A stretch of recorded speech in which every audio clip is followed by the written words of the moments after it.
Сессия Государственного совета Чувашии сегодня тоже началась с минуты молчания в память о погибших в Крыму. А потом депутаты рассмотрели 16 законопроектов, назначили мировых судей и освободили от должности 2 своих коллег. С подробностями Валентина Алексеева. Я написал заявление об освобождении меня от должности председателя Государственного совета Чувашской Республики и о досрочном прекращении полномочий депутата Государственного совета Чувашской Республики. Уйти с поста спикера Госсовета в связи с переходом на новую работу. Противиться желанию председателя парламента депутаты не стали и проголосовали «за», освободив Валерия Филимонова от должности. Исполняющим обязанности спикера до выбора нового стала Альбина Егорова, заместитель председателя Госсовета. А вечером стало известно, что Валерий Филимонов ушел в администрацию главы республики.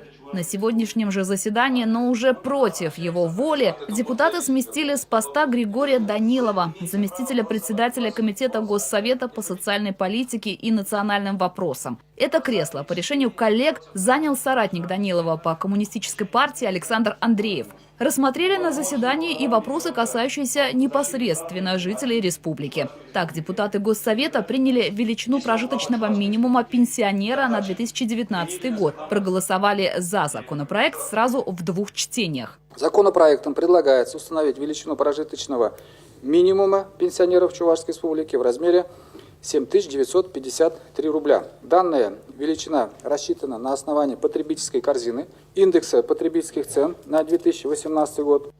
Цифра в 7953 рубля используется при установлении социальной доплаты к пенсии, когда она ниже этого прожиточного минимума. По прогнозу, в следующем году доплату получат почти 32 тысячи жителей Чувашии.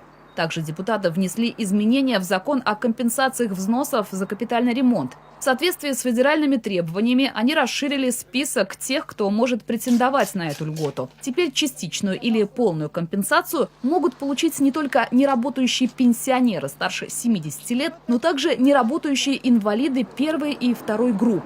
Расходы заложены в федеральном и республиканском бюджетах. Валентина Алексеева, Владимир Синдеев, Вести Чувашия.